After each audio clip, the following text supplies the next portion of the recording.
예, 방금 소개받은 이 세션사의 심각수입니다. 아까 1세션에서 굉장히 이란 전쟁 이후 국제질서 동향, 거기에 따른 우리 안보 대응에 관해서 열띤 토론이 있었고 상당히 유익한 내용이 많았습니다. 이 세션에서는 이제 외교 안보적인 측면 가운데 외교적인 측면을 좀 다루는데 제목이 조금 다릅니다. 트럼프 2기 대외 정책 동향과 국제 질서 전망으로 이렇게 조금 1세션하고 좀 다른 것은 결국 지금 2020년대가 포스트 살랭전 시대에 접어들면서 그 포스트 살랭전 시대라는 국제 질서의 변화 과정의 시계열 속에 이란 전쟁이 하나 위치한 것이 아닌가, 그런 의미에서 좀 더 포괄적으로 작년부터 시작한 트럼프 2기 행정부에 의해서 여러 가지 면에서 야기되고 있는 국제정치적인 특성이라고 할까요? 이런 것들을 좀 분석함으로 해서 이 포스트 살랭전 시대 초기에 미중 관계가 어떻게 가고 있고 미국의 대외 정책이 어떻게 되고 있고 그 가운데 진행 중인 세계의 전쟁, 우크라이나 전쟁, 이란 전쟁을 포함한 넓은 의미의 중동 전쟁, 그리고 경제적인 의미를 갖는 관세 전쟁, 이 세 가지 전쟁이 이런 포스트 살랭전 시대 속에 어떤 함의를 가지고 국제 질서에 영향을 미치고 그것은 한반도에 또 어떤 영향을 미치는가라는 것을 이 세션에서 다뤄보려고 합니다. 잘 아시다시피 대한민국이 지금 굉장히 빠른 속도로 경제 발전을 하고 민주화를 하고 선진국에 들어가는, 저 개인적으로는 선진도상국이라는 말을 씁니다마는 선진국의 문턱에 와 있다고 저는 생각합니다. 이렇게 된 데는 두 가지 큰 국제 질서의 힘입은 바가 크다고 봅니다. 하나는 미국의 동맹 체제의 일원이었다는 거, 또 하나는 자유주의 국제 질서가 대한민국의 경제 발전을 뒷받침해줬다는 거. 한미 동맹이 안보, 자유주의 국제 질서가 경제를 뒷받침함으로 해서 한국이 여기까지 그야말로 유사일에 가장 국제적인 지위가 높아진 상태에 왔는데, 그게 2020년대부터 흔들리고 있다. 두 개가 다 흔들리고 있다. 하나는 트럼프 정부의 동맹 정책이 상당히 흔들리고 있고, 자유주의 국제 질서는 요즘 레킹볼 디플로머시라고 미국의 외교를 말합니다만, 미국 자신이 만든 자유주의 국제 질서를 미국 자신이 깨는 그러한 양상이 벌어지고 있는 그런 상황입니다. 그래서 이러한 전체적인 맥락 속에서 아까 1세션에서 나왔습니다만 국제 정세 자체가 이 크게 세 개의 그 지역이 동아시아, 유럽, 중동이 아주 긴밀하게 연계가 되면서 움직이고 있고, 그렇기 때문에 우리가 이 세계를 전체적으로 연결해서 보지 않으면 국제 정세를 제대로 파악 못하는 그런 현상이 있고, 또 아까 말씀드린 대로 트럼프 2기의 대외 정책 자체가 굉장히 불확실합니다. 그리고 미국 이익 위주로 거래적인 외교를 하기 때문에 거래의 내용에 따라서 수시로 바뀝니다. 전략이 있는 것이 아니라 제가 보기엔 미국의 국익만 있다고 해도 과언이 아닐 정도의 상황입니다. 그래서 이런 것들을 좀 우리가 살펴봐야 할 것 같고, 그러다 보니까 국제 질서 자체가 굉장히 불안정합니다. 그래서 이런 불안정한 상황 속에서 우리의 이 한국의 외교, 또 한국의 어떤 면에서 보면 생존 방정식이라고 저는 생각을 합니다. 이런 생존 방정식을 어떻게 추구해 갈 것인가를 중심으로 해서 1세션 토론을 해보도록 하겠습니다. 오늘 발표는 주일한 대사를 지낸 송웅엽 대사께서 이제 이란 전쟁 이후의 국제 질서에 관해서 설명을 해주실 거고, 그 다음에 트럼프 2기 행정부의 대외 정책에 관해서 전재성 서울대학교 전재성 교수님, 그리고 미중 전략 경쟁에 관해서 경희대학교의 여유경 교수님이 발표를 해주시고, 마지막으로 주 이유 대사를 지냈고 NSC 차장을 역임한 김영진 대사께서 이러한 국제 정세가 한반도에는 어떤 영향을 미치는지 이렇게 네 꼭지를 10분씩 발표를 듣고 다음에는 그냥 자유롭게 플로우를 포함해서 토론을 하는 걸로 이렇게 하겠습니다. 조금 원래 스케줄보다 한 10여 분 정도 늦었습니다만 하여튼 템포 있게 토론을 해보도록 하겠습니다. 자, 그럼 우선 송웅엽 교수님 발표부터 듣겠습니다.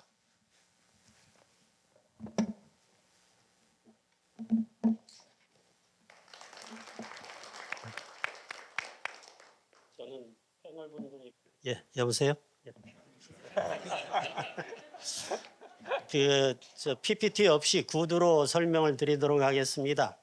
다만 10분 동안에 발표를 마치라고 그러니까 과연 어디까지 설명을 드릴 수 있을지는 좀 고민이 되는 부분입니다.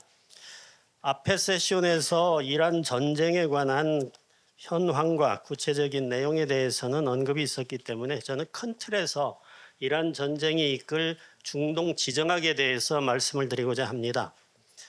이란 전쟁이라는 것은 여러분들께서도 잘 아시다시피 판도라의 상자를 열었다고 저는 생각을 합니다. 그 판도라의 상자에 두 가지 핵심적인 이슈가 있었는데, 하나는 지금까지 이스라엘이나 미국도 이란 본토를 공격하지는 않았다. 그거는 금기사항이었습니다. 그리고 두 번째는 이란 입장에서도 수시로 위협을 받을 때마다 호르무즈 해협을 봉쇄하겠다고 구두 위협은 했습니다만 실질적으로 호르무즈 해협을 봉쇄한 적은 없었습니다.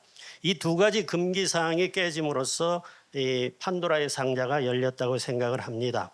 그런데 이란 전쟁이 일어나기 전에도 이미 중동 지역에서는 1차 세계대전 이후에 지금까지 여러 지정학적 변화가 있었는데 최근 들어서 급격한 변화가 있었습니다. 그러한 변화에 더불어서 이란 전쟁이라는 것이 그러한 변화를 더 급속도로 그리고 격변하게 만들었다고 저는 생각을 하는데, 간략하게 지금까지 이란의 중동 지역의 정세를 살펴보면 터키 오스만 터키가 무너지면서 영국과 프랑스가 중동 지역을 식민 통치를 하게 됐었고, 2차 세계대전 이후에 중동 각국들이 민족 국가로서 독립을 하기 시작을 했습니다. 그러다가 1952년에 이집트의 가말 압델 나세르라는 대통령이 이 자유장교단 혁명을 통해 가지고 왕정을 무너뜨리고 공화정을 세우면서 그때부터 중동 지역을 지배했던 정치 이념은 아랍 민족주의였습니다. 그러다가 1956년 2차 중동 전쟁을 계기로 해서 수에즈를 국유화하게 됩니다. 비록 2차 중동 전쟁에서 이집트가 군사적으로는 졌지만 수에즈 운하를 되찾음으로써 이 엄청난 정치적인 승리를 거두게 됐고, 아랍 민족주의가 전체 이 중동 지역을 지배하게 됐고, 그때 화두는 왕정과 공화정의 투쟁이었습니다. 그러다가 67년 3차 중동 전쟁에서 아랍 세력이 엄청난 패배와 더불어서 70년도에 나세르가 죽고 나서 아랍 민족주의는 쇠퇴를 하고, 1979년에 이란에서 호메이니 주도의 이슬람 혁명이 일어나면서 이슬람주의가 중동 지역을 지배하기 시작을 했습니다. 그런데 그것보다도 더 중요한 것은 직후에 1979년 2월 호메이니 혁명 이후에 79년 11월에 사우디에서 엄청난 사건이 터졌습니다. 그거는 메카에 있는 그랜드 모스크를 이 이슬람 근본주의자들이 지배를 하면서 5만 명의 이 순례객들을 인질로 삼는 사태가 벌어졌습니다.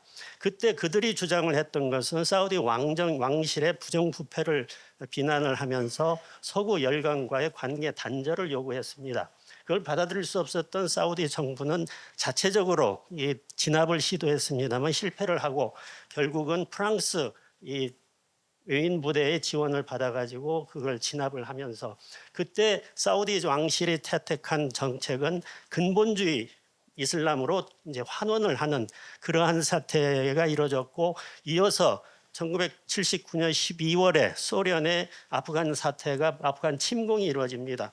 그래서 사우디 왕실에서는 이러한 불만 세력들을 이 아프간으로 보내겠다는 그러한 의도도 강하게 작용을 해서 무자헤딘들을 지원을 합니다. 그때부터 중동 지역을 지배했던 것은 강력한 이슬람주의였습니다.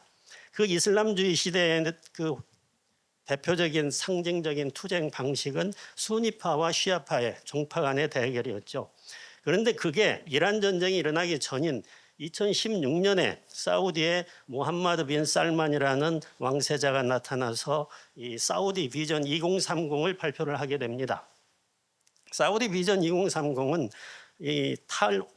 그 포스트 오일 시대의 산업 다변화 정책을 추진하겠다는 건데 이건 단순히 경제적인 문제뿐만이 아니고 이거는 이 79년도 그랜드 모스크 사태 이전으로 돌아가겠다는 그러한 큰 의미가 더 크다고 봅니다. 그래서 이 와하비즘이라고 하는 이슬람 근본주의를 벗어나서 이 보통 국가의 그러한 온건한 이슬람으로 전환을 하고 그리고 지금까지는 오일 중심의 그러한 경제 체제에서 이 테크놀로지와 그리고 여러 가지 문화적인 그러한 그 정책을 수립을 해서 보통 국가로 바꾸겠다라는 것이 더 큰 목적이었습니다. 그래서 결국 저는 2016년 MBS의 이 사우디 비전 2030 이전 이후에 중동 지역을 지배했던 정치 이념은 뭐냐라고 했을 때 이슬람주의를 대체한 실용주의, 그것도 주체적 실용주의라고 저는 생각을 합니다. 바로 이러한 주체적 실용주의의 그러한 지정학적 대세가 이번 이란 전쟁으로 인해서 더 급격하게 진전이 되리라고 생각을 하는 겁니다.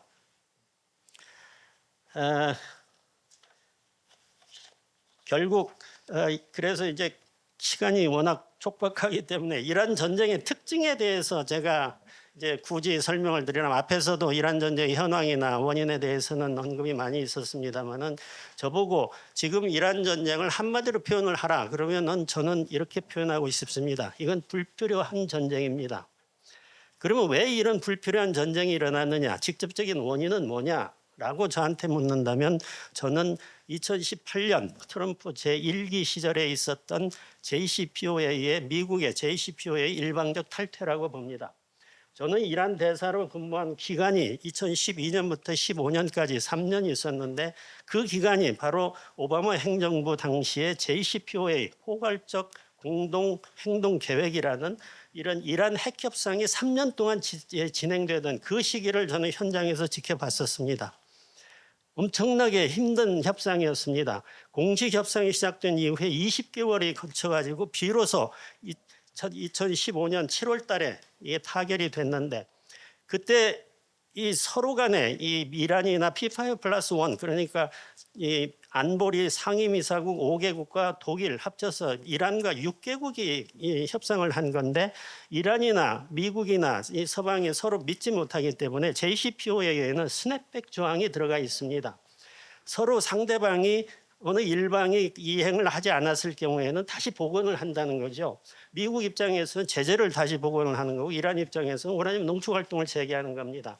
그럼에도 불구하고 이란은 당시 미국을 믿지 못했기 때문에 추가적인 요구를 한 게 뭐였냐면 이 JCPOA를 유엔 안보리에 상정을 해서 인도스를 해달라라는 요청을 했습니다.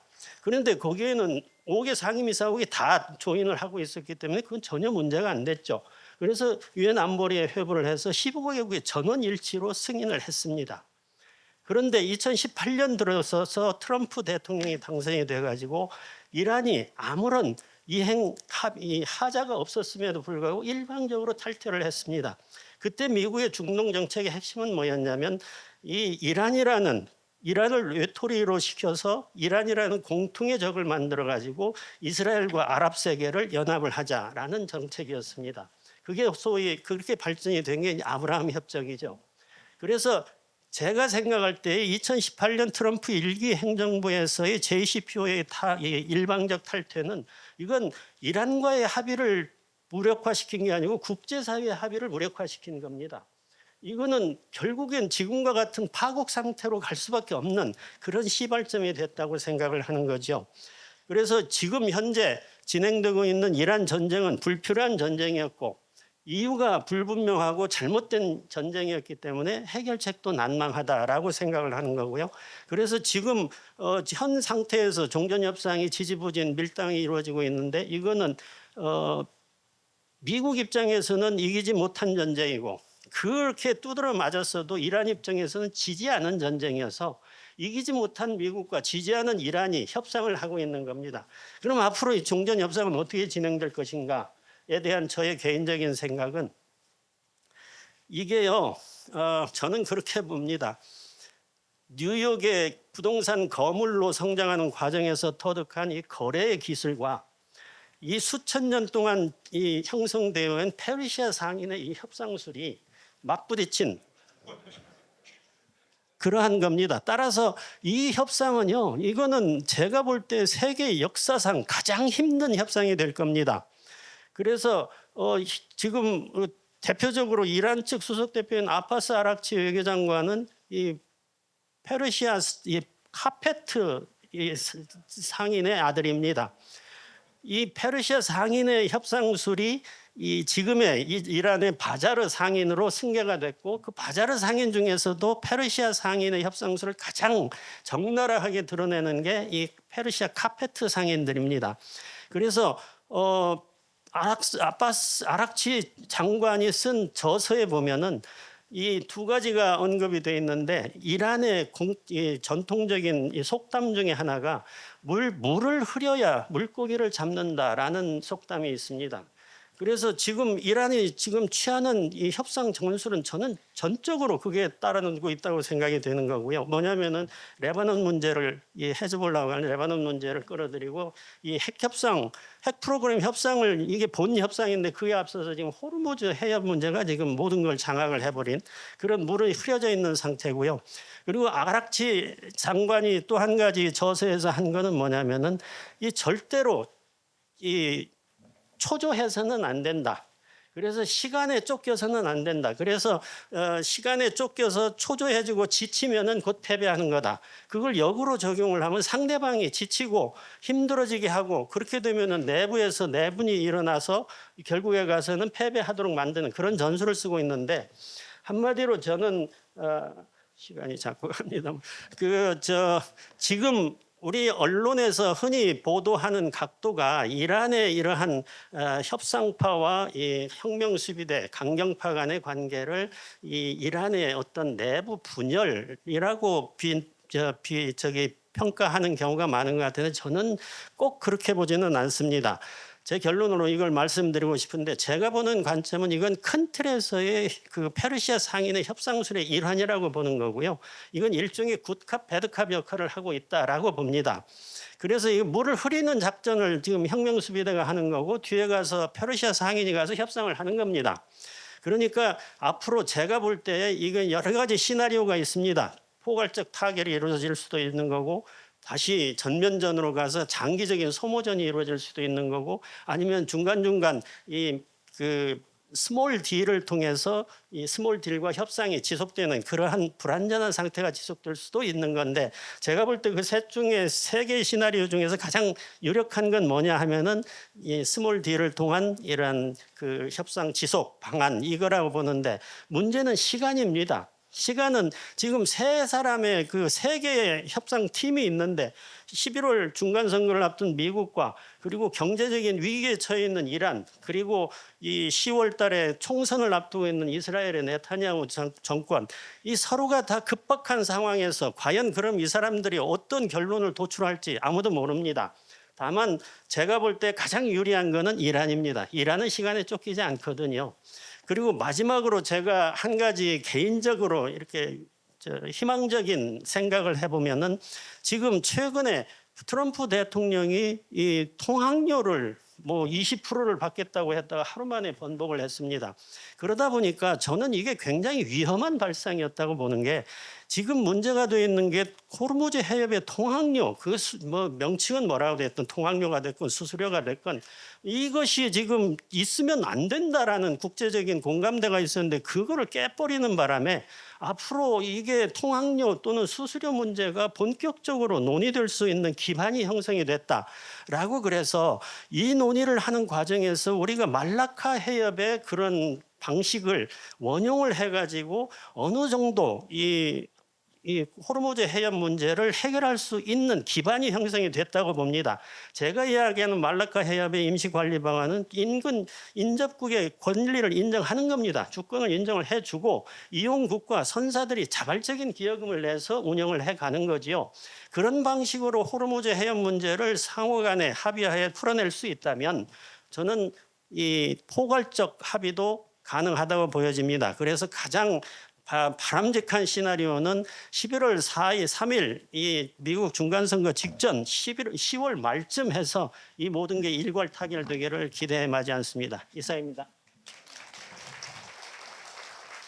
예, 사회자가 아주 10분 시간 엄수를 부탁했는데 그게 쉽지는 않네요. 어쨌든 좋은 발표 감사드리고 세 분 나머지 세 분 발표는 PPT로 돼 있기 때문에 저희가 밑에 내려갔다가 일단 발표가 끝난 다음에 올라와서 다시 토론을 진행하도록 하겠습니다. 전재성 교수님 부탁드리겠습니다. 네, 감사합니다. 앞서서 우리 국방과 외교의 그 실전에 계신 여러 선생님들 발표를 들었는데 저는 아무래도 학교에 있다 보니까요. 아무래도 학술적인 내용이 좀 섞인 그런 내용이 될 것 같습니다. 주제는 이제 트럼프 2기 행정부를 어떻게 볼 것인지 또 미국의 외교 정책을 어떻게 볼 것인지 하는 부분인데요. 오늘 와서 굉장히 흥미롭게 느낀 것은 한미 동맹이 중요하긴 하지만 이제 미국하고 우리의 거리가 예전보다는 굉장히 넓게 얘기되고 있는 걸 보고 한미 관계를 어떻게 보는 게 중요한지 그런 생각을 다시 좀 하게 됩니다. 그 핵심에는 이제 트럼프 대통령의 일방주의적이고 거래주의적인 외교가 있을 텐데 그렇게 된 구조적 배경이랄까요? 또 트럼프 이후에 트럼프주의가 유지될 수 있을지 그런 질문을 물어가면서 그 속에서 이란 전쟁의 위치, 그 이후에 국제에서 어떻게 봐야 될지 하는 게 이제 말씀의 핵심일 것 같습니다. 빠른 속도로 핵심만 좀 말씀드리려고 하는데요. 지금 이란 전쟁이 끝난 것이 아니기 때문에 MOU만 있는 상태이기 때문에 이란 전쟁 이후라고 볼 수는 없을 것 같고 이란 전쟁 중에 종전협상이 유지되면서 관리된 대결 국면이라고 볼 수 있고 지금 세계의 전쟁 모두가 시작은 쉽지만 종전이 되지 않는 그런 전쟁입니다. 여러 가지 이유가 있을 텐데요. 국내 정치 개입의 이유도 있고 휴전을 보장할 수 있는 예전 미국이 했던 보증자의 역할도 없고요. 또 미국이 직접 개입하고 있는 부분도 있기 때문에 이제 시작은 쉽지만 종전은 쉽지 않은 그런 시절에 우리가 들어와 있고 구조와 개인을 어떻게 볼 것인지 지금 미국의 외교 정책 중에 트럼프 개인 변수가 차지하는 부분과 미국이라는 국가가 갖고 있는 특성 간의 비중을 어떻게 볼 것인지가 굉장히 중요한 문제인 것 같습니다. 그리고 이란 전쟁은 이게 어떻게 끝나냐도 중요하지만 앞으로 2년 반이 남은 트럼프 2기 행정부의 트럼프 대통령과 미국 전체가 트럼프 이란 전쟁의 그 결과를 어떻게 학습하고 이후에 그걸 어떻게 반영할지가 굉장히 중요하다. 따라서 미국의 입장에서 보면 이란 전쟁 이후를 어떻게 설계할지 어디에 초점을 맞출지를 보는 게 굉장히 중요할 것 같다는 생각이 들고요. 시간 지평도 뭐 짧게는 11월 3일 중간 선거를 이야기를 하지만 길게 2028년 대선이나 그 이후에 미국도 굉장히 중요한 상황이고 최근에 그 레짐 체인지라는 책이 나온 게 있습니다. 뉴욕 타임스 기자가 그 4월 7일 이란 전쟁 발발 백악관 내 상황을 보도했던 내용을 이제 확장한 책인데 거기 보면 이제 트럼프 대통령 개인 변수가 얼마나 중요한지를 아주 적나라하게 보여주고 있습니다. 그런 많은 정보들이 이제 미국을 어떻게 볼까 하는 문제인데요.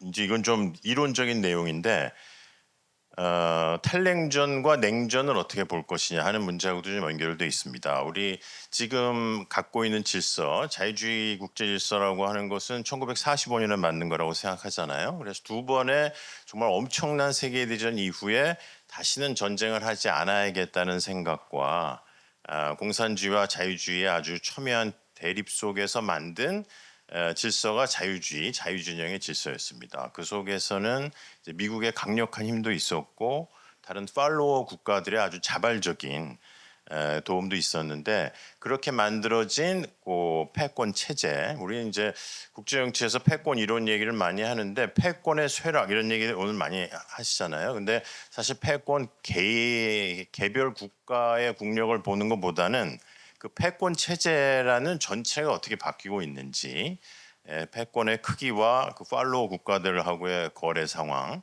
적대 국가의 관계 이런 거를 종합적으로 봐야 되는데 단적으로 냉전기 아까 이제 80년대 말씀하셨잖아요. 와인버거 독트린이나 플라자 합의 굉장히 중요한 두 가지 말씀을 장관님께서 해주셨는데 둘 다 냉전이 본격적으로 진행될 당시에 미국과 다른 국가들, 동맹 국가들이 어떤 관계를 유지했나 하는 문제입니다. 그때 미국의 국력이 약해지면 다른 국가들이 환율 조정을 통해서 미국의 보호주의를 막고 미국의 국력 쇠퇴를 막기 위한 자발적인 공유를 했었고 당시 유럽의 나토 유럽 회원국들의 국방비는 GDP 대비 3.5% 정도 됐었어요. 미국의 6.8% 썼는데 그러니까 지금 우리가 30년간의 탈냉전 체제에 굉장히 익숙해 있기 때문에 미국이 순수 공공재 지역 질서를 국제 질서를 유지하기 위해서 순수 공공재를 아낌없이 베푸는 질서가 이제 정상이고 그게 자유주의 질서의 본질이라고 생각할 수 있지만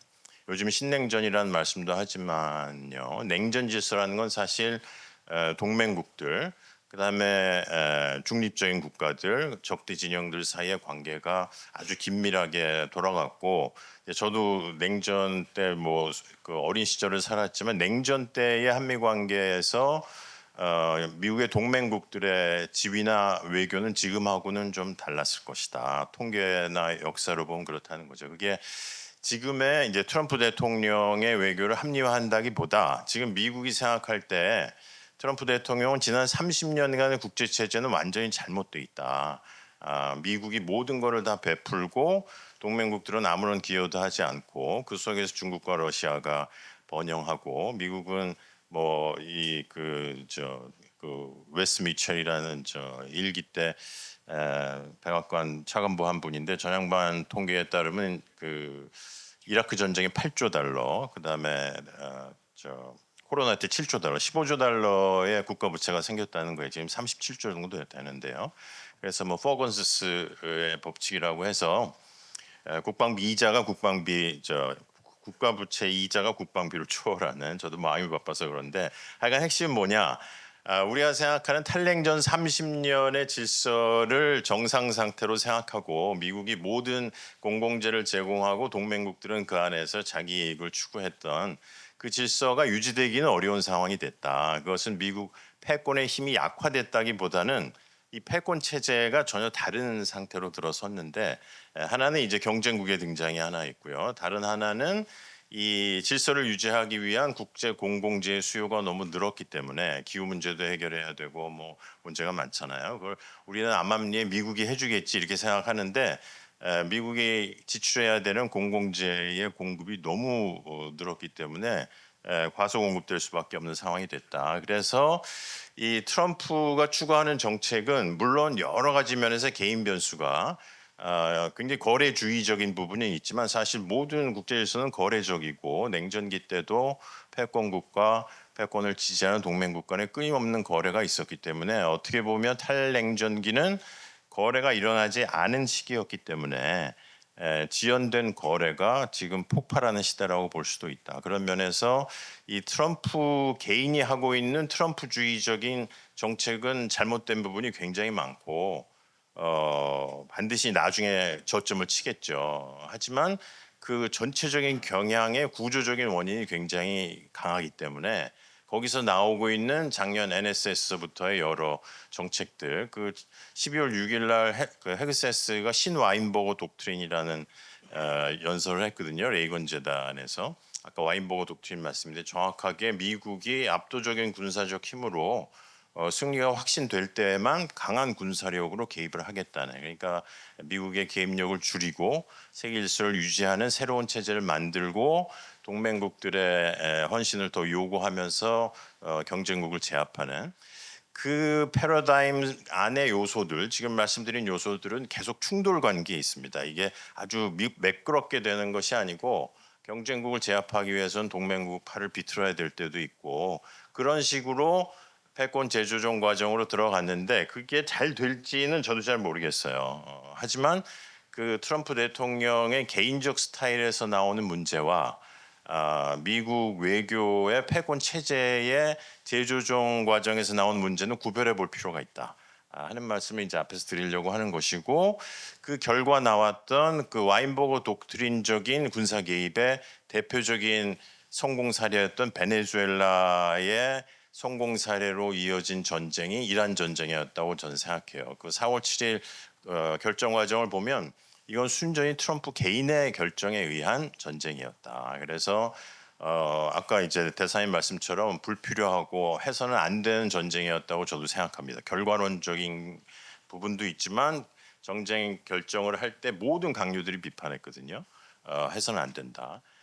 그럼에도 불구하고 이제 트럼프 대통령이 베네수엘라 그 승리 서사에 약간 도취된 면이 있었는데, 그럼에도 불구하고 와인버거 독트린이 깨진 건 아니다. 와인버거 독트린은 완전히 잘못 사용한 사례가 되겠지만, 그런 면에서 이란 전쟁이 만약에 마무리가 된다면, 그리고 트럼프 대통령이 그 레슨을 받는다면 이 와인버거 독트린을 현명하게 써야겠구나, 이란은 그 대상이 아니었다라는 것을 깨닫는다면 정상화될 수 있는 가능성이 있고, 아니라면 계속 무리를 하게 되겠죠. 그러면 중간선거 넘어 임기 끝날 때까지 계속 무리가 될 것이다. 그런 면에서 이란 전쟁에서 학습해야 되는 결과들은 분명히 있다. 이게 군사적인 성과가 전략적인 승리로 이어지지 않는다는 점, 거기서 어떤 이제 정책 학습을 할 것이냐 하는 것이 이제 굉장히 중요하다는 말씀이고요.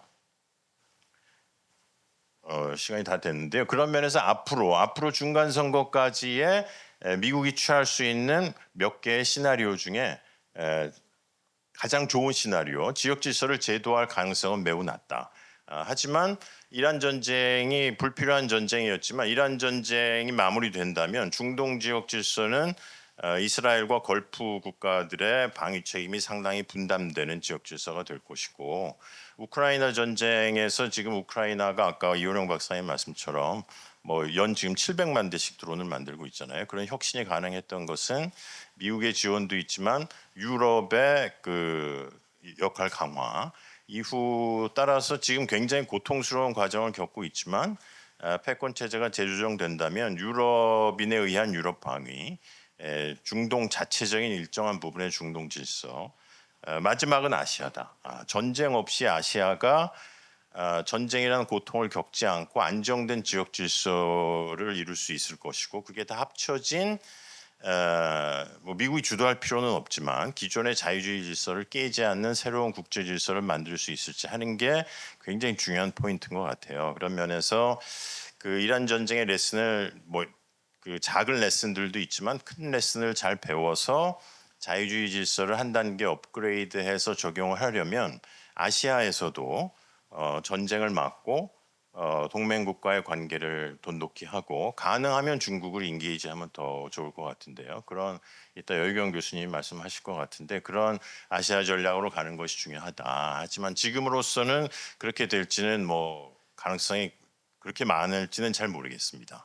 아시아 동맹국들이 이제 미국과 함께 아시아 전략을 같이 추구하려는 그런 비전이 아직은 결여되어 있기 때문에 그런 면에서 지금 국제 안보 질서에 대한 함의는 이란 전쟁의 여러 가지 문제에도 불구하고 그게 발생할 수밖에 없었던 이제 구조적인 원인이 있고요. 그 이후에 관계, 미국이 자기 위치를 지금 찾아가는 과정이고 탈냉전 이후의 국제 질서의 수립은 시작의 시작 과정에 불과하다고 생각해요. 굉장히 오랜 시간이 걸릴 것이기 때문에 그 속에서 우리의 위치, 한미 관계를 찾는 것이 중요하겠다. 그런 말씀을 드리면서 마치겠습니다. 맞습니다.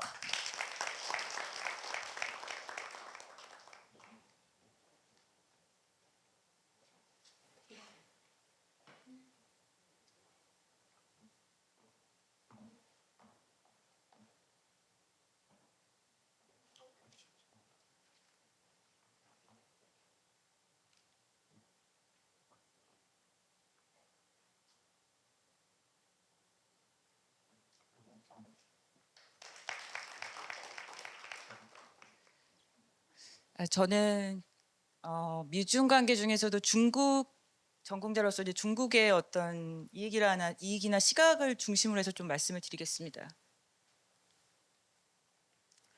그래서 제가 요청받은 거는 이제 이란 전쟁을 통해서 미중 간의 전략적 경쟁이 어떻게 변하고 그다음에 그래서 동아시아 질서에는 어떠한 함의를 가지고 있는지에 대해서 한번 준비를 해봤습니다.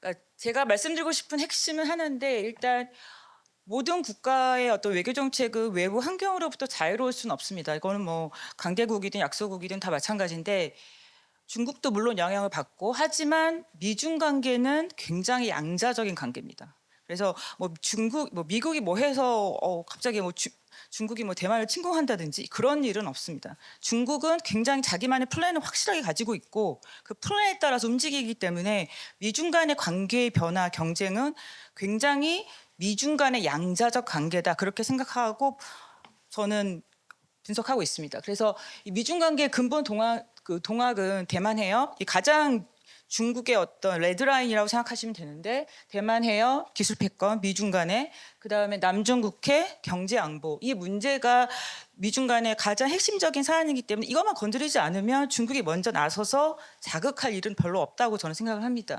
지금 많이 나오는 보도가 너무 지금 미국이 수렁에 빠져가지고 저러고 있으니까 중국이 얼마나 이란 전쟁에서 승리를 했느냐 막 이런 보도가 많이 나오는데 제가 나중에도 말씀을 드리겠지만 이게 약간 믹스백, 그러니까 장점도 있고 단기적으로 얻는 것도 있지만 장기적으로도 이게 계속 갈 경우에는 중국도 굉장한 리스크가 크다 그렇게 저는 보고 있습니다. 그래서 원인이라기보다는 이게 왜 원인이 아니냐면 미중 관계를 변화시키는 원인이 아니냐면 대만 억지력 경쟁이라든지 아니면 동맹 비용 부담이라든지 뭐 인태 재균형 이런 거는 계속 있어왔던 문제예요. 뭐 이란 전쟁이 없었어도 미중 관계에서는 계속 되어왔던 문제이기 때문에 이거는 이게 원인이 될 수 없다는 어떤 인디케이터라고 생각을 하고 그다음에 그러니까 이게 이란전이 없어도 큰 방향성을 동의를 했을 것이다. 그래서 저는 이란 전쟁이 미중 간의 관계에 있어서 어떤 촉매 역할을 한 게 아닌가 이렇게 보고 있는데 그래서 이 촉매 역할은 제가 오늘 말씀드리려고 하는 거는 기존의 어떤 미중 간의 구조 위에서 정보라든지 어떤 자원을 재분배하는 그 조정하는 계기가 됐다. 그래서 예를 들어서 정보적 경로라고 하면은 많이 봤잖아. 미군이 얼마나 생각보다 그렇게 강력하지 않은지 그런 정보를 많이 얻게 됐고 자원 배분 경로라는 측면에서는 미국 자원이 아시는 것처럼 인태의 어떤 많은 군비적 자산이 중동으로 이동함으로써 미국이 전략적으로 분산이 됐고 그다음에 이런 또 뭐 나토라든지 아시아 동맹한테 엄청난 압박을 하고 있고 이래서 지금 정보적 경로와 자원 배분 경로를 통해서 뭔가 미중 간의 관계를 변화시키는 어떤 촉매 역할을 한 게 아닌가 이렇게 저는 보고 있습니다.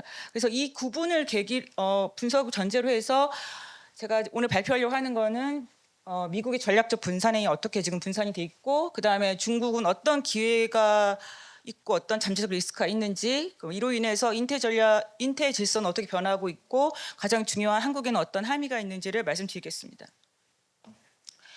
이 미국의 전략적 분산은 아까 1세션에서 너무 많은 전문가분들께서 얘기를 해주셔서 제가 굳이 막 더 덧붙이지 않아도 될 것 같고 그다음에 이 전략적 분산 중에 가장 큰 거는 어떤 그 핵심 유격 체계의 소진이 됐다라는 점 그다음에 두 번째는 아까도 얘기가 많이 나왔지만 동맹이 우리를 지킬 수 있는가? 그리고 왜 자꾸 우리가 결정한 전쟁도 아니고 하지 말라는 전쟁을 해놓고서 왜 자꾸 우리한테 부담을 주지 하는 이런 비용 증가로 인해서 좀 전반적으로 미국의 어떤 전략적인 면에서는 많이 분산이 되어 있다. 그래서 뭐 많이 보도가 나왔지만 완전한 재보충까지는 뭐 패트리어트 미사일이라든지 이런 게까지 뭐 2029년까지 걸릴 수 있다. 그래서 뭐 미 해군성 장관 대행은 상원에서 대만 무기 판매를 일시 중단을 요청하기도 했다라고 이미 증언이 나왔고, 그래서 이제 트럼프는 일본, 호주, 한국을 거명하면서 이제 GDP 대비 3.5% 방위비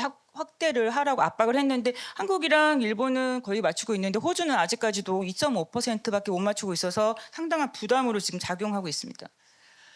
제가 오늘 말씀드리려고 하는 핵심 부분인데,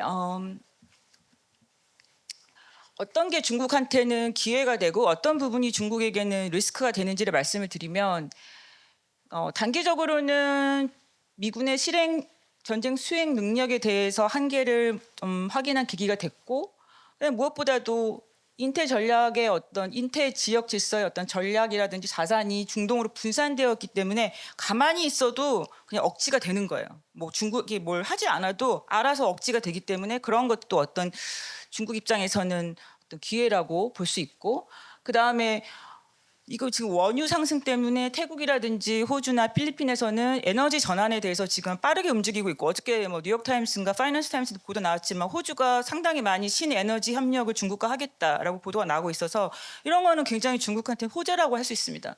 근데 장기적으로 중국도 상당한 리스크가 있는데, 중국도 뭐 한국과 마찬가지로 상당히 높은 중동 에너지를 의존하고 있고, 그 다음에 UAE라든지 사우디라든지 이런 걸프 국가가 가장 큰 BRI 그 투자국입니다. 제가 나중에 또 그래프로 보여드리겠지만 이 국가들이 BRI 투자의 핵심 국가들인데, 이 국가들이 지금 뭐 수렁에 빠져가지고 괜히 뭐 많은 시설들이 파괴되고 있어가지고 그런 것도 상당한 노출이고, 그 다음에 기존에 많은 중동 국가와 10년 동안 쌓아놓은 어떤 그런 관계들이 있는데 그게 망가지기 시작하면은 이것도 굉장히 장기적으로는 중국에게는 부담일 수밖에 없습니다.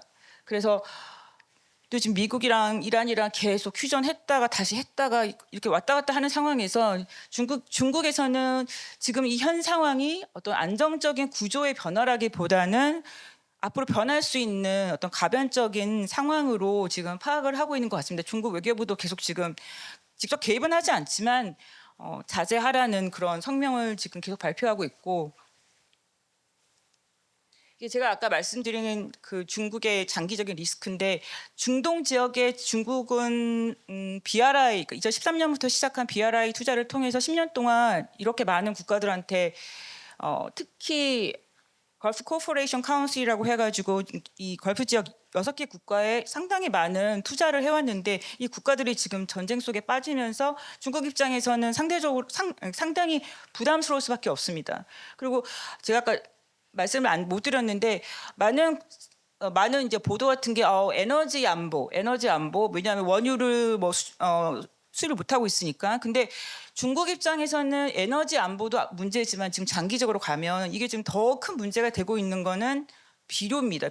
비료 지금 수출입을 못 하고 있어서 비료의 수출입의 25%가 지금 호르무즈 해협을 통해서 들어오는데, 비료 수출 수입 못한다고 해서 중국에 어떤 안보적인 위협이 있는가라고 생각을 하시면, 그냥 비료를 수입 못하면은 세계적으로 곡물 가격이 인상이 돼요. 근데 곡물 가격이 인상되면 이게 상당히 중국한테는 타격이 됩니다. 그래서 중국은 에너지 안보도 안보지만 지금 가장 문제가 되는 건 식량 안보라고 생각을 하고 있습니다. 역사적으로 봤을 때 중국이 가장 힘들었던 고난의 시기는 식량 안보거든요.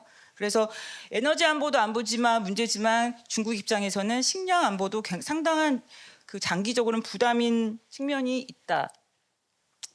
그러면 이런 이란 전쟁을 통해서 인태 질서에는 어떠한 질서가 다시 조정되고 있는지, 근데 제가 설명한 것처럼 국가별로 상당한 차이가 있습니다. 예를 들면 일본 같은 경우에는 굉장히 적극적이고, 왜냐하면 지금 일본 자체가 군비를 재무장하고 있는 그런 추세이기 때문에 어떤 호재로 파악을 하고 있는 것 같습니다. 그래서 이제 미일 동맹도 더 강화시키고 자체 에너지 이니시에이티브도 만들고, 그래서 일본은 굉장히 적극적으로 지금 미국과 협력하고 있는 추세고, 필리핀도 동남아 국가에서 가장 적극적으로 지금 미국과 협력하고 있는 그러한 국가고, 왜냐하면은 필리핀은 동남아 국가 중에서 대중국 선호도가 가장 낮은 국가입니다. 그래서 상대적으로 미국한테 더 우호적인 그런 측면도 있고, 호주는 지금 약간 딜레마에 빠져 있는데 국방 예산을 올리기에는 너무 부담스럽고 동시에 또 지금 에너지 압박 때문에 신재생 에너지로 전환을 하는 과정에서 중국과의 협력이 절실하고 그래서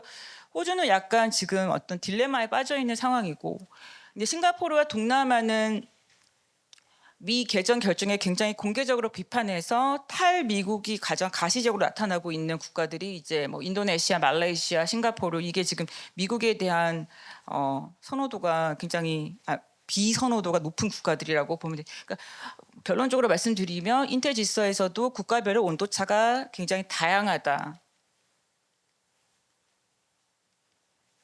그럼 한국엔 어떠한 지정학적인 함의가 있을 것인가? 그래서 저는 한국에는 어떤 영향이 있을까를 봤을 때 굉장히 한국은 선택적인 공조를 하는 것 같다고 저는 파악을 하고 있습니다. 이 선택적인 공조를 하는 배경에는 무엇보다도 경제적인 의존의 어떤 역할이 있고, 그다음에 위협 인식의 차이가 있는데 아시는 것처럼 한국은 중국과 미국의 양쪽에 대미 의존도, 대중 의존도가 합쳐서 한 40%에 달하기 때문에 어느 한쪽도 확실하게 입장을 밝힐 수 없는 그러한 위치에 있고, 그다음에 전략적인 위협을 인식하는 거에서도 차이가 있는데 한미일 공조를 강조하지만 한국은 방점이 북핵과 한반도에 있고 일본은 아무래도 대만 해협을 우선시하는 경향이 있기 때문에 한미일 공조로 가더라도 어떠한 그런 균형을 맞추는 게 쉽지 않을 것 같다는 그런 생각을 하고 있습니다. 그래서 한일 상호 군수 지원 협정이라든지 이런 것도 이재명 대통령께서는 뭐 국민 정서상 너무 서두르지 않는 게 좋을 것 같다라고 해서 뭔가 좀 온도차를 보이고 있고, 그래서 이런 경제 의존과 미국과 중국 양쪽에 대한 경제 의존과 위협 인식이라는 이런 두 가지 축이 겹치면서 한국은 미국에 대해서 방위비는 굉장히 적극적으로 응하지만 역외 안보, 특히 대만 문제, 대만은 중국의 레드라인이기 때문에 이런 역외 안보에 대해서는 선을 긋는 그러한 패턴을 반복하고 있고 이러한 패턴은 지금도 나타나고 있다라고 볼 수 있을 것 같습니다. 두 번째는 선택적인 동조의 다음에 그 다음에 이제 더 기존에 있던 복잡한 문제에 더해서 더 복합적인 취약성이 이번 이란 전쟁을 통해서 부과됐다고 한반도에는 생각을 하는데 아까 SSN에서도 많은 선생님들께서 말씀하신 것처럼 미국의 해상안보 구상에 참여하자니 그렇게 하면 대미 공조는 더 올라가겠지만 어떤 이란 관계라든지 한국의 선박 안전에 우려가 생길 수밖에 없고, 그렇다고 해서 또 이란이나 뭐 이란의 어떤 예외 협상을 요청한다든지 아니면 러시아산 에너지를 수입한다든지 이렇게 되면은 어떤 미국이나 우크라이나 관계에 부담이 될 수 있고, 그래서 제가 말씀드리고 싶은 건 어떤 한반도의 역설이라고 하는 거는 단기적으로는 미국이 자원이 중동으로 빠지면서 어떤 대북 군사 행동 가능성은 상대적으로 약화된 측면도 있지만 장기적으로는 북한은 어떤 핵 무장만이 우리가 살 길이다 이거를 다시 한번 확인하는 계기였고, 그다음에 이로 인해서 북한이 더 군사력을 강화해서 선제 타격 능력을 강화할 것이고 비핵화 협상의 가능성은 더 낮아졌다. 중국도 거기에 그렇게 협조적인 방향을 나오고 있는 것 같지도 않기 때문에, 그래서 이란 전쟁은 한국의 선택적 공조를 새롭게 만든 건 아니고 이미 있었던 대미 대중 균형 외교에서 더 많은 더 과제를 안는 뭐 에너지 공급망, 북핵 뭐 이러한 여러 가지 더 복합적인 문제를 추가한 그런 전쟁이 아니었나 이렇게 보고 있습니다. 그래서 결론은 이란 전쟁은 미중 전략 경쟁의 방향을 바꾼 원인이라기보다는 기존에 있었던 미중 관계에서 정보와 자원 배분을 흔들었던 어떤 촉매 역할을 한 게 아닐까 그렇게 생각을 하고요. 그다음에 중국에게는 단순한 그냥 승리, 어떤 호재가 아니라 장기적으로는 중국에게도 리스크가 크다. 그리고 이 관건은 이 촉매가 만든 일시적인 어떤 기회의 창을 미국이나 중국이나 어떤 한국이 어떻게 활용하느냐에 달려 있다고 생각을 하고 있고, 그다음에 한국은 대미 대중 균형에 또 중요하지만 그다음에 에너지, 공급망, 북한 변수까지 굉장히 다층적이고 복합적인 도전을 맞이하게 되었다고 말씀드리고 싶습니다. 이상으로 마치겠습니다.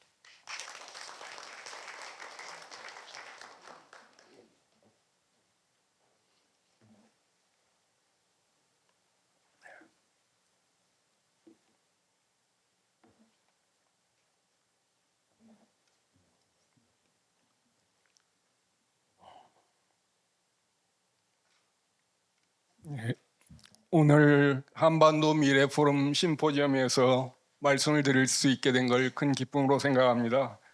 1세션에서 이란 전쟁과 국가안보의 미래에 대해서 다루었기 때문에 저는 트럼프 2기 행정부 한반도 정책 전망에 대해 이야기를 하게 돼 있지만 이란 전쟁 이야기를 조금 해보고서 시작해 보겠습니다. 우리 외교안보 환경은 마치 바둑판과 같은 것 같습니다.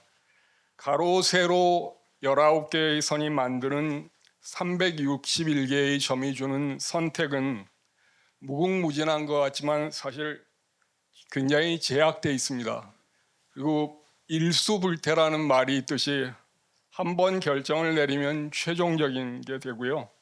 바둑판에 어디에서 발생하는 일이든 서로 영향을 주듯이 중동 전쟁이 러시아 우크라이나 전쟁이나 미국과 유럽 관계, 세계 경제와 한반도에도 영향을 주는 것 같습니다. 여기에다 트럼프 타임 팩터라는 게 더해지면서 사정은 더 복잡해지는 것 같습니다. 트럼프 2기 행정부의 출범은 매트릭스 릴로디드 한국 광고 문안과 같은 것 같습니다. 무엇을 상상하든 그 이상을 보게 될 것이다.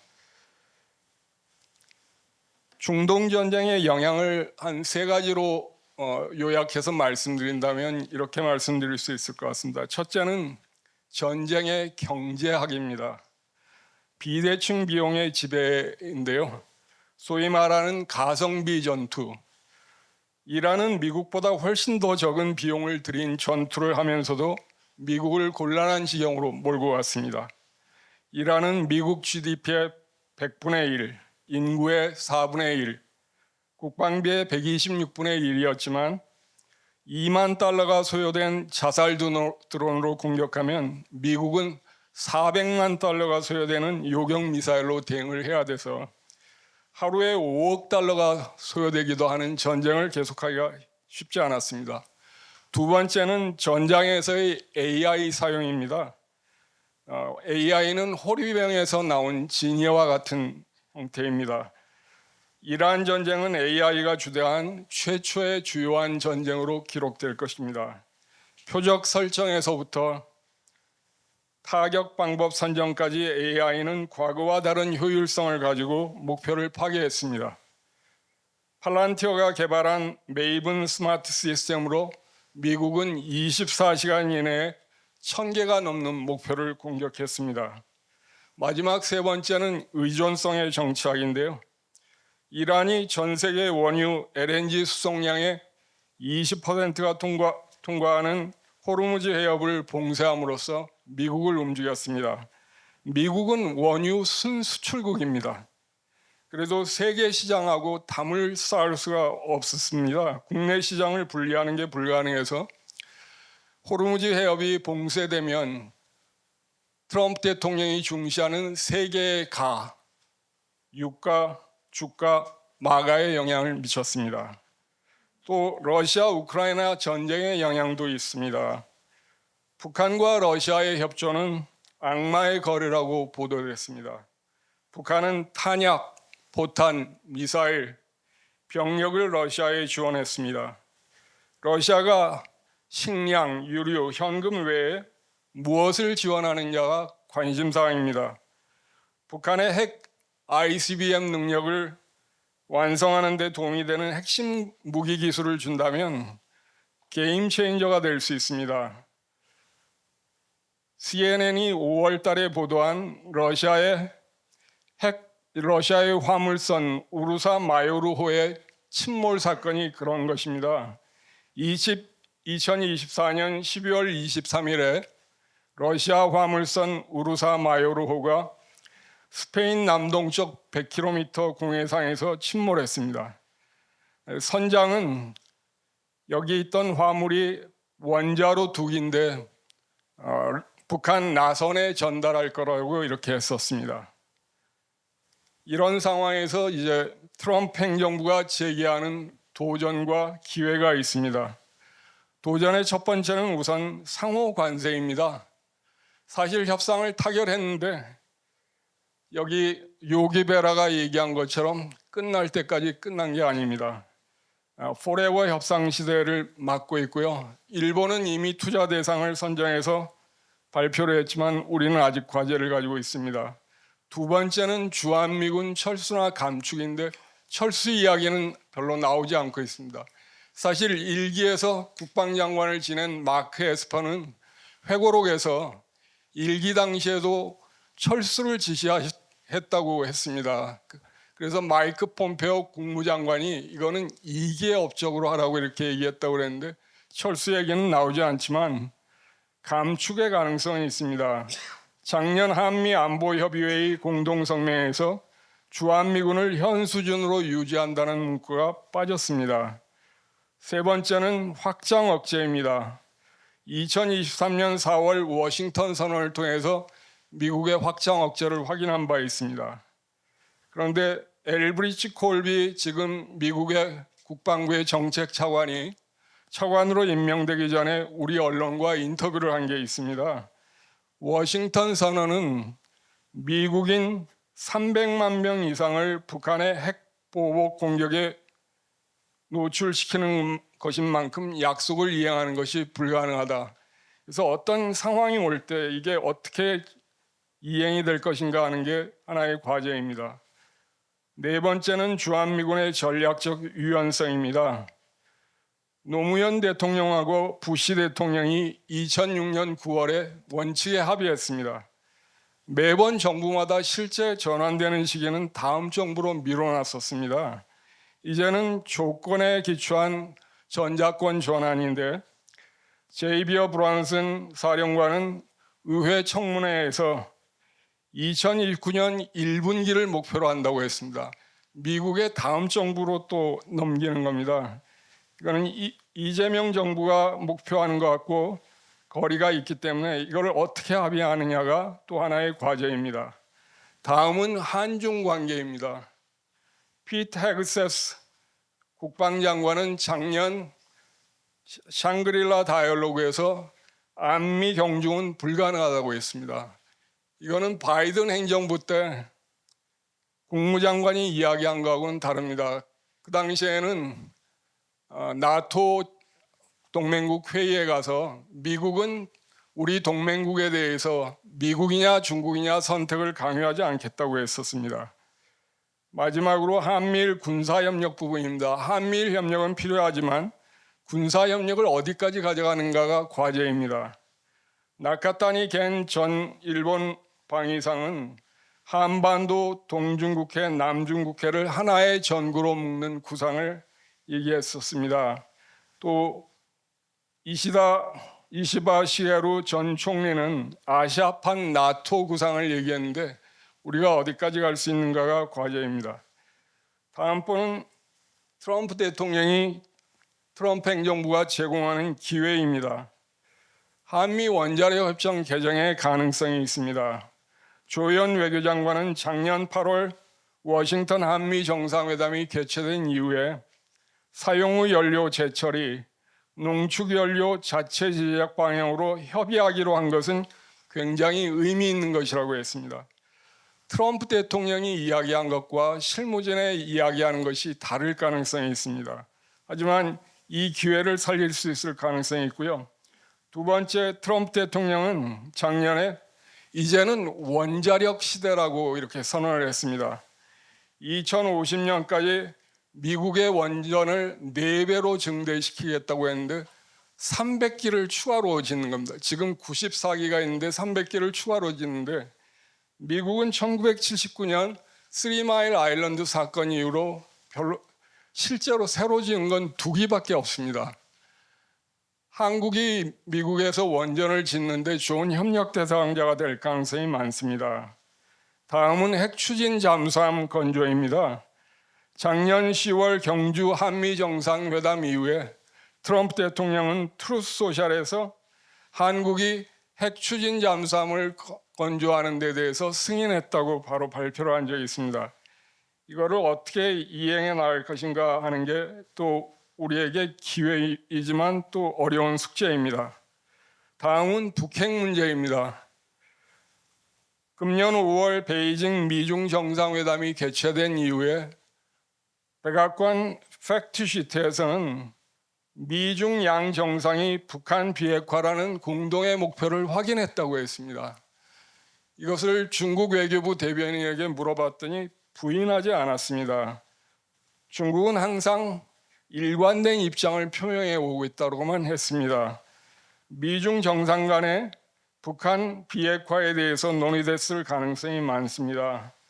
또 트럼프 행정부는 우리 반도체 산업, 조선 산업, 한일 관계에서 기회를 주고 있습니다. 앞으로 자유주의 국제 질서가 끝났는가 하는 것은 마크 카니 캐나다 총리는 이제 돌아오지 않는 질서라고 했지만 또 알렉산더 스톱 핀란드 대통령은 그렇지 않다라고 했는데 이거는 큰 논쟁이 될 수 있는 주제입니다. 근데 한국에게 더 중요한 것은 금년 11월 3일 중간선거 결과가 어떻게 돼서 트럼프 행정부에 어떤 영향을 미치는가, 또 2028년 11월 7일 대선이 어떻게 되는가가 더 큰 관심일 것 같습니다. 이상입니다.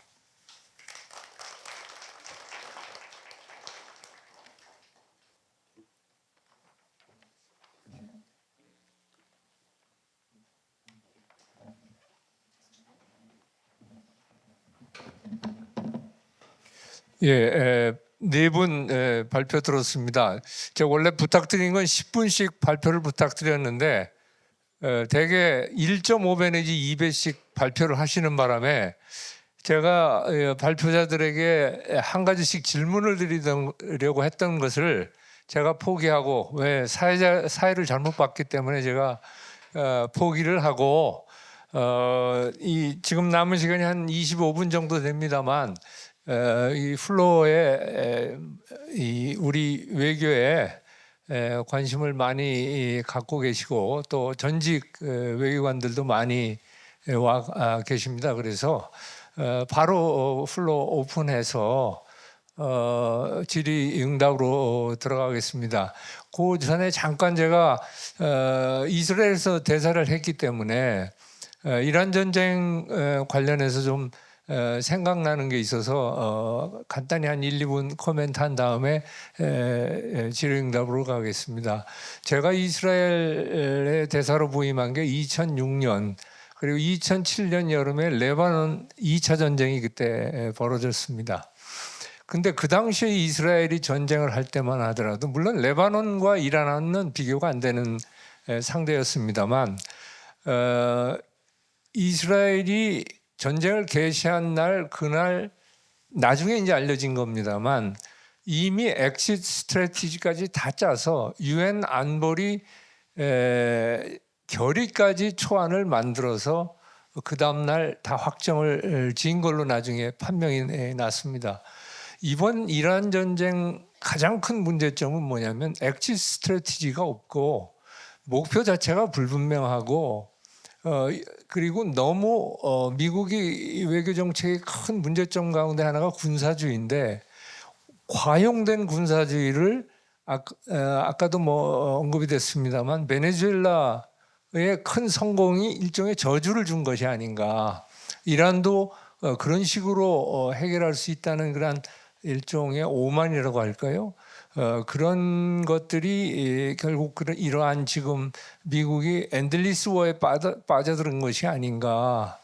제가 보기에는 정전과 이 저강도 분쟁, low intensity conflict가 계속 반복되는 그런 식으로 가면서 미국을 괴롭히지 않을까. 그것은 결국 우리 동아시아에 상당히 부정적인 영향을 미치지 않을까 하는 그런 생각을 합니다. 자, 그러면 이 플로에서 질문을 받도록 하겠습니다. 3개 질문 받아서 답변을 하고 그 다음에 이제 다음 질문을 받는데요. 질문을 하시는 분은 코멘트 하실 거면 먼저 코멘트 한다고 말씀을 하시고 3분 내에 다 말씀을 해주시고 말씀하시기 전에 본인을 좀 이렇게 말씀하시고 코멘트와 질문을 해주시기 바랍니다. 자, 그러면 질문하실 분, 예, 우리 천영호 이사장님부터 시작하겠습니다. 네, 당장 질문하시는 분이 없어서 제가 먼저 하겠습니다.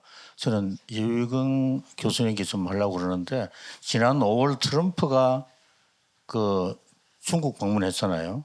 그래서 시진핑이 앞으로 그 대만 문제 가지고 미국이 뭐 하여튼 잘못 대만 문제를 핸들하면 미중 간의 충돌이 일어날 수 있겠다는 식으로 굉장히 좀 트럼프한테 겁주는 이야기를 하고 어떻게 보면 트럼프가 그게 말려 들어가지고 미중 관계상 처음으로 대만 문제를 의제화하는 데 중국이 성공했잖아요.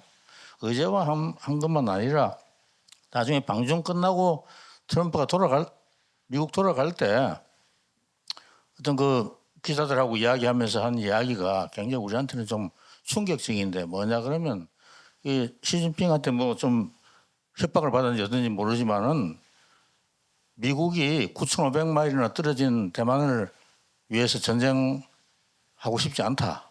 그 이야기하고 대만에다가 팔기로 돼 있는 140억 불어치 무기 판매를 보류를 하고 이런 걸 했는데 이때까지 중국한테 미국이 이렇게 저자세로 나온 대통령이 없었고 내가 보니 미중 관계 역사상 그렇게 중국한테 이게 나는 좀 비겁하게 나온 사람이 없는데 적이 없는데 이게 이란 전쟁에서 아까 지금 여 교수님 발표한 대로 미국이 쓸 무기도 다 뭐 몇 년분을 다 소모를 하고 또 이란 전쟁 뭐 그런 미국 입장에서는 굉장히 뭔가 중국하고 상대하지 못할 이유도 있고 입지가 약화된 게 있고 또 하나는 중국이 여전히 히토류 이런 거 가지고 미국을 협박할 수 있는 카드 미국이 꼼짝하지 못할 미국이 급소를 정하고 있는 이런 그 이란 전쟁 이전부터 존재했던 상황 이게 있는데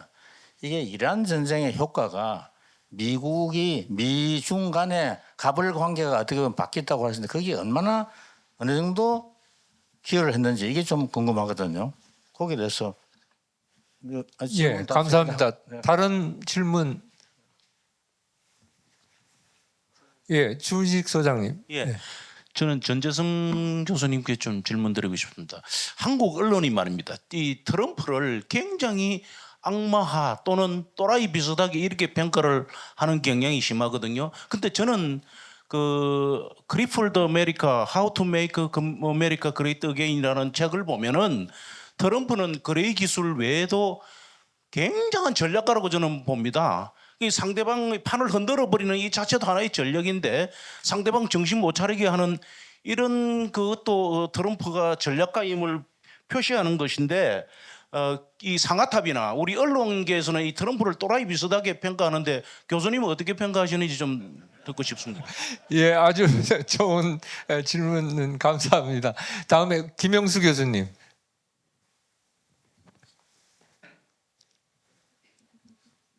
예, 서강대 김용수입니다.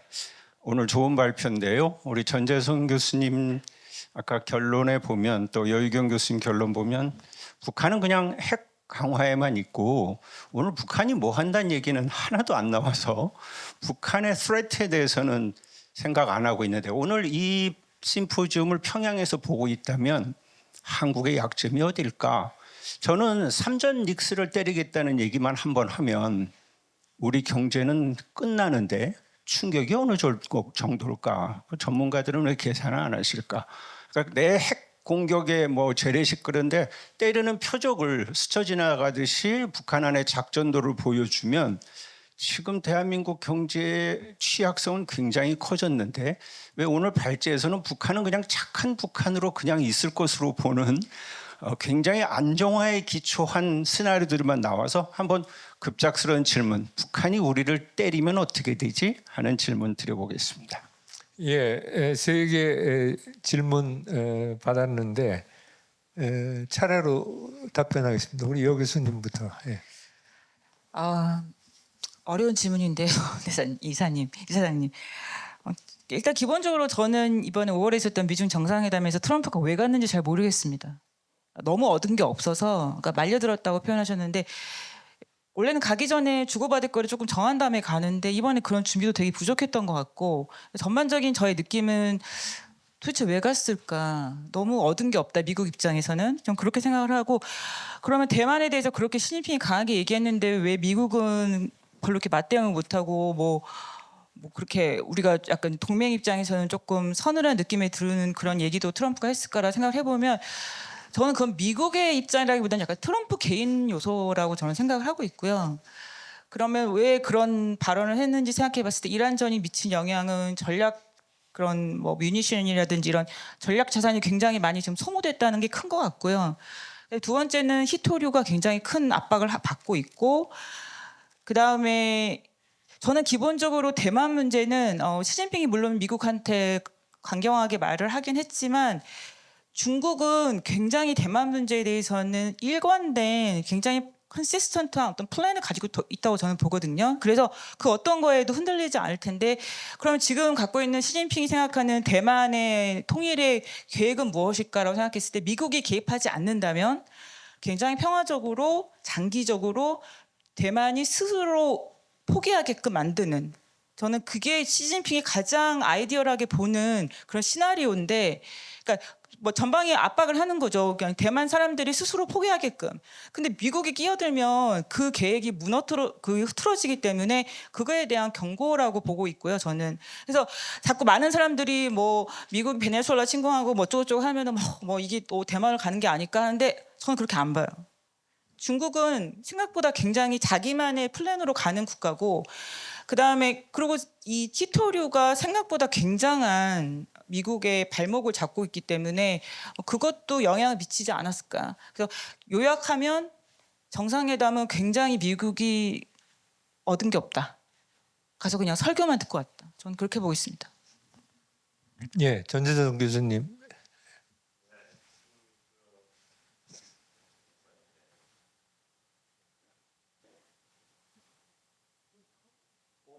오래 누르셔야 돼요. 네,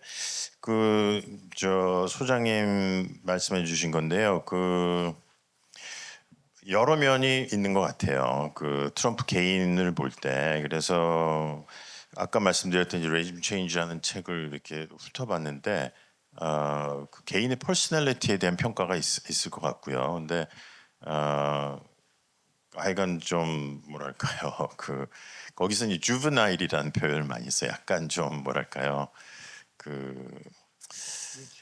네, 뭐 그런 거죠. 그런 퍼스널리티가 있는 건 사실인데, 근데 우리가 평가해야 될 거는 이제 트럼프라는 개인의 성격이나 이런 걸 평가하기보다 트럼프가 하고 있는 여러 정책들이 가져오는 결과랄까요? 그게 어느 정도의 전략성을 가지고 있느냐 하는 걸 평가해봐야 될 것 같은데, 워낙 불확실하고 그런 얘기를 하지만 저는 이제 불확실의 범위는 정해진 것 같아요. 대략 어느 정도 불확실할 수 있는지는. 그래서 트럼프가 물려받은 엄청난 미국의 힘, 국방력과 시장이죠. 그거를 최대한 활용해서 상대방을 아까 말씀하신 거래에 전술적인 의미에서는 정말 어떤 굉장히 뛰어난 면을 가지고 있는 분인 것 같고, 그거를 최대한 활용할 수 있는 대통령이기 때문에 그게 이제 어느 영역까지 갈 수 있는지, 불확실성의 확실성이 좀 이제 어느 정도 보이는 것 같고요. 근데 더 중요한 거는 트럼프 대통령이 지금의 정말로 변화하는 국제 정치를 이끌어갈 수 있는 전략적인 마인드를 갖고 있느냐. 근데 전 그건 굉장히 부족하다고 봐요. 그래서 이번에 이제 트럼프의 전쟁이라고 했는데, 그런 아까 이제 상업적인 전술 말씀하셨지만은 전쟁을 할 수 있는 전략적인 능력은 없는 게 밝혀졌고, 또 이 국제 질서를 미국의 이제 패권을 다시 재확립하는 데 필요한 굉장히 복잡한 고도의 계산을 할 수 있는 국제 정치적인 생각이 있는 건 아니다. 하지만 영어로는 인스트루멘탈한 부분이 있다고 봐요. 결과적으로 이제 시대가 지나서 정말 이제 우리가 바라는 시대, 뭐 제가 바라는 걸 수도 있겠지만은 다시 자유주의 질서가 좀 회복이 되고 유럽이 강화되고 이제 한국과 자유주의 국가들이 강화돼서 미국과 관계를 재설정하고 미국도 원하는 이제 동맹국들의 좀 스태핑업하는 그런 관계를 맺었을 때 되돌아보니까 트럼프가 그때 한 일이 많았다. 트럼프 아니었으면 이거 못했을 거다. 이런 평가를 받을 수는 있을 것 같아요. 그 볼튼이라는 일기 그 외교안보 수석 그 보좌관이 한 얘기가 트럼프는 전략이라고는 없는 사람이다 머리에. 하지만 그 트럼프가 아니었으면 유럽 동맹국들 아까 이제 말씀드렸는데 2010년에 1.4%였거든요. 지금 이제 2% 됐는데 그거는 트럼프 아니면 할 사람이 없었을 거라는 거예요. 아까 그 자유주의 질서는 두 개의 전쟁 끝에 만들어졌지만 30년의 평화 끝에 다시 전쟁 대비를 할 수 있는 그 정치술이라는 거는 굉장히 어렵다고 우리 모두 30년에 젖어 있기 때문에 우리 레퍼런스는 30년이었는데 이제부터 올 원래 국제 정치, 원래 전쟁과 강대국의 그 우리 지난번에 김건 의원님이 모든 강대국은 몽둥이를 들고 있다. 미국도 마찬가지인데 소음으로 쌓여 있을 뿐이다 이런 말씀하셔서 굉장히 감명 깊게 들었는데 어차피 강대국 정치로 가면 한국은 여전히 상대적으로는 약소국이기 때문에 그걸 막기 위해서 해야 되는 그 어떤 기준을 잡아야 되느냐 해서 앞으로 올 시대를 기준으로 트럼프를 봐야지 지난 30년의 평화의 시기로 보면은 어려운 것 같아요. 그래서 어쨌거나 결과적으로 트럼프 대통령이 공헌한 바는 있겠지만 뭐 개인적인 평가에서는 그렇게 전략적이라고 볼 수 없는 부분도 굉장히 많다. 그 정도로 말씀드릴 수 있을 것 같고 북한 말씀은 임 교수님 오랜만에 뵈서 너무 반가운데요. 어제도 다른 회의가 있었는데 그 진짜 취약성은 미국의 그 한반도 확장 억제의 변화인 것 같아요. 어차피 그 삼성전자나 하이닉스를 포획하면 전면전이기 때문에 그런 전면전이 그 인트라워 에스컬레이션이 돼서 핵전쟁화 됐을 때 재래식 전력은 우리가 그 막는 거를 지금 모토로 하고 있지만 핵전쟁에 대한 미국의 확장 억제 커미트먼트가 약화되는 순간 우리 스스로 핵자강을 할 수 있는 대비가 안 돼 있는 그 윈도우가 있다면 대단히 위험하다는 생각이 듭니다. 예, 그 트럼프 관련해서 제가 한 말씀 덧붙이면 트럼프 외교는 시스템 외교가 아닌 것 같아요. 왜냐하면 NSC도 무력화시켜 놓고 국무성도 무력화시켜 놓고 트럼프와 주변의 인물 몇 명이서 하는 외교가 아닌가 하는 물론 제가 이제 피상적으로 보기 때문에 그런 평가를 내리기에 좀 자신 있게 얘기는 못 하겠습니다만 지금까지 1년 반의 행적을 보면은 그러한 평가를 내릴 수밖에 없기 때문에 거래를 잘하는 그 탁월한 점은 분명히 있는 것 같습니다. 그렇지만 전체 시스템 미국이라는 거대한 어떤 이 스테이크래프트가 움직이는 그 시스템이 망가진 것이 아닌가.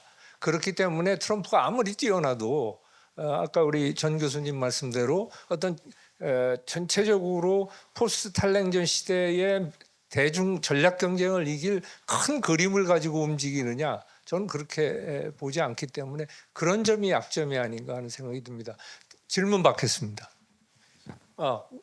김총리님? 아닙니까? 저 안총기 네, 간단한 질문 우리 송영엽 저는 안총기 전 외교부 차관이었습니다. 송영엽 대사한테 질문이 없어서 제가 아까 듣다가 좀 이런 견해도 있을지 않나 싶어서 말씀을 한번 드립니다.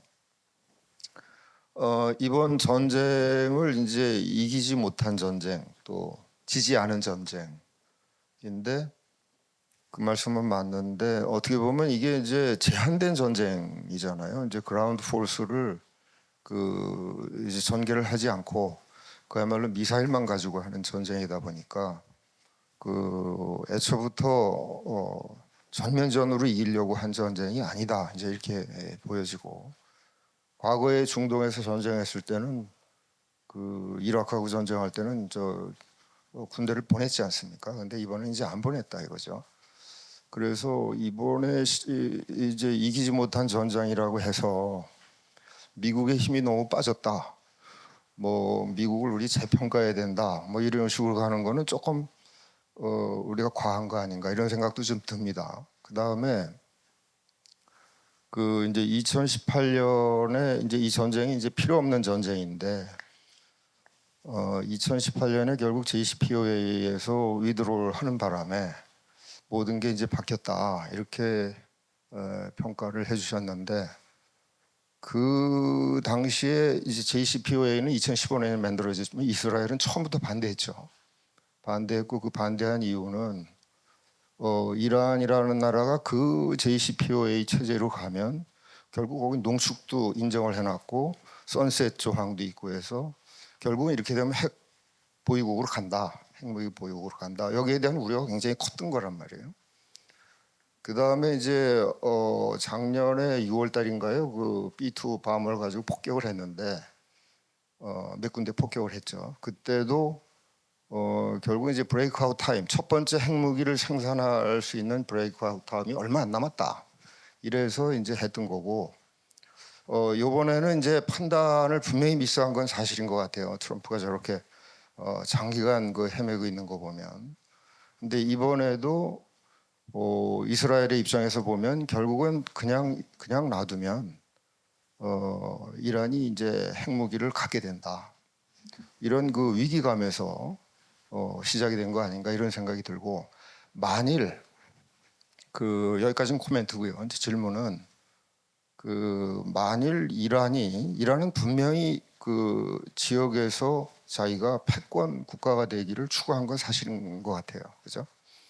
그 IRGC도 있고 그 쿠드스군도 있고 프록시들을 전부 배치해서 전부 지원을 했고 만일 이란이 그 핵무기 개발에 성공했다면 그러면 이란의 그 규모나 인구나 또 경제 능력이나 이런 걸로 봐서 중동의 정세는 완전히 이제 다른 그 차원으로 넘어가지 않았겠나 그런 그 의문이 들거든요. 그래서 그 저 송 대사님한테 질문 드리는 거는 그 이번 전쟁이 이란을 그 리저널 헤제몬으로 만드는 걸 그래도 막는 효과가 있었지 않았겠나. 그리고 그 핵무기를 가질 수 있는 시간이 뭐 몇 주밖에 안 남았다. 이스라엘에서는 그렇게 평가를 했었기 때문에 그런 것들을 다 제어하는 그런 말하자면 성공한 측면의 요소가 있지 않나 이렇게 생각을 해볼 수도 있을 것 같은데 어떻게 생각하시는지 한번 질문을. 예, 2개 질문 더 받겠습니다.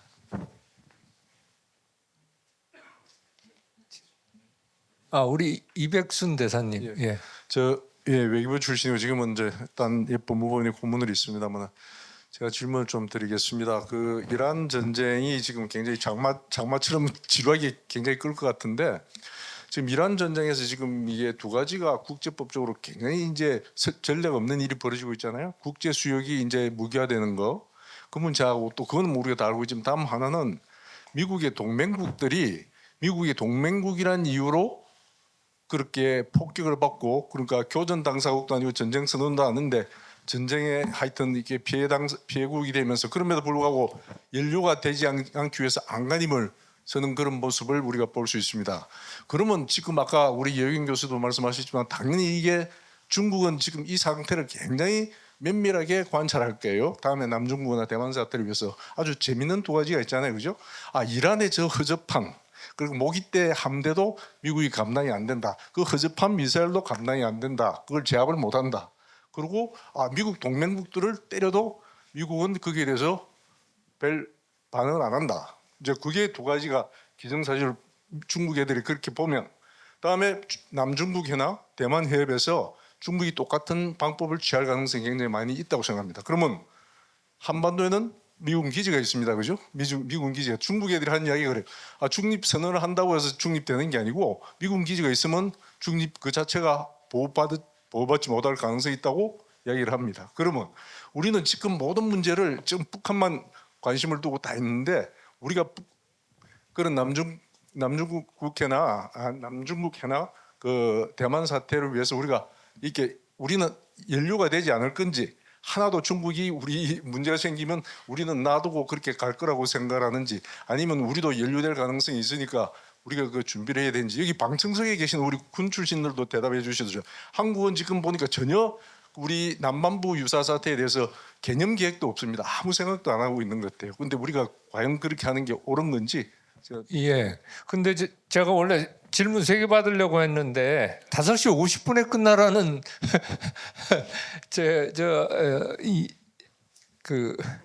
연락을 받아서 2개 질문 답하는 걸로 해서 끝내겠습니다. 양해해 주시기 바랍니다. 그럼 우리 송 대사님. 예. 질문 잘 들었습니다. 첫 번째 질문은 이번에 미국이 지상군을 투입하지 않은 상태에서 재한전을 시작을 했기 때문에 나름 성과가 있지 않았느냐라는 점으로 이해를 했고요. 두 번째로는 그 브레이크아웃 타임을 의식해서 어쩔 수 없이 그런 조치를 취했다라고 질문을 주셨는데, 제가 보기에는 그렇습니다. 과연 그러면은 2018년에 트럼프 1기 행정부 당시에 JCPOA에 의해서 일방적인 탈퇴를 한 게 옳았느냐? 지금 상황에서 봤을 때 저는 그렇게 보고 싶지는 않습니다. 왜냐하면 그때도 이미 JCPOA를 합의를 할 때 이 P5+1의 목표 중에 하나는 이 브레이크아웃 타임을 1년으로 늘리는 것을 목표로 삼았었습니다. 그래서 그런 스킴으로 짜여진 게 JCPOA였습니다. 그래서 2030년까지 이 우라늄 농축 활동을 저농축으로 하고, 그때 20% 농축이 됐던 거를 다 이제 그 희석시키고 해외로 반출시키는 그런 조치를 취했었죠. 따라서 만약에 그때 그 JCPOA에서 탈퇴를 하지 않았더라면 브레이크아웃 타임이 몇 주로 될 리도 없었을 거고, 적어도 1년 이상은 보장이 됐었을 거다라는 측면에서 저는 그 탈퇴가 정당했다라고 보고 싶지 않고요. 두 번째로는 과연 지금 우리가 아마도 이란의 핵 프로그램과 북한의 핵 프로그램을 우리는 한반도의 남반에 있으면서 같이 비교 분석을 하기 때문에 북한 케이스로 이렇게 빗대어서 이해하기 쉬운 걸로 이해를 하는데, 저희가 보는 이란은요, 페르시아 제국을 운영한 나라입니다. 그네들도 핵무기를 갖는 것이 자기들의 국가 안보나 경제에 도움이 안 된다는 걸 너무 잘 알고 있습니다.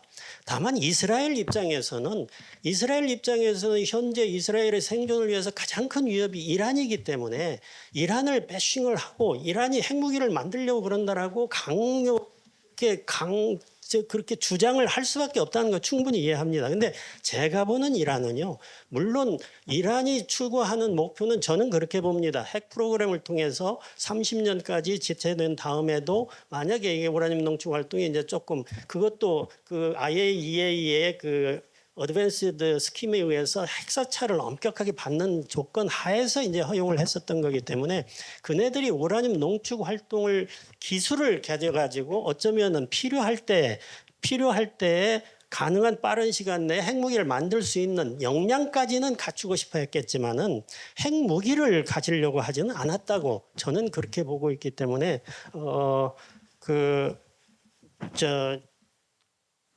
JCPOA 탈퇴, 그리고 그가 파생돼서 어쩔 수 없이 지금 상황까지 올 수밖에 없었던 그런 선택은 그렇게 바람직한 선택은 아니었다고 봅니다. 두 번째로 이 이란 전쟁으로 인해 가지고 사우디 등 GCC 국가들의 그 동맹 관계가 와해됐다는 것 저도 충분히 공감을 합니다. 아까도 말씀드렸듯이 이미 GCC 산유국들은 이 탈오일 그 산업 다변화 정책을 적극 추진을 하고 있었기 때문에 이미 실용주의 입장으로 바뀌었습니다. 그래서 이미 미국과 이 중국, 러시아 간의 그런 그 균형 외교를 추진을 하고 있었습니다. 그 대표적인 게 오펙 플러스고 그런 걸로 보여지죠. 그리고 뭡니까? 러시아 이런 남아공 하는 그런 플러스로 브릭스 플러스에도 가입을 하는 등 등거리 외교를 했습니다. 근데 한 가지 여기에서 우리가 우리식 개념으로 미중 간의 갈등에 있어서 우리가 선택할 길 둘 중에 하나를 선택해야 되는 그런 압박, 이런 거는 조금 다른 게요. 제가 보기에는 중동 무슬림 국가들은 일부 일체가 아니고 일부 다처입니다. 그래서 여러 나라하고 동시에 부부관계를 맺어도 아무런 문제가 없습니다. 다만 전제 조건이 있습니다. 동등하게 대해야 된다. 이게 룰입니다. 그래서 미국과 이 중국과 가까워진다고 해서 미국과 관계를 단절하는 거 절대 아닙니다. 그네들이 추구하는 게.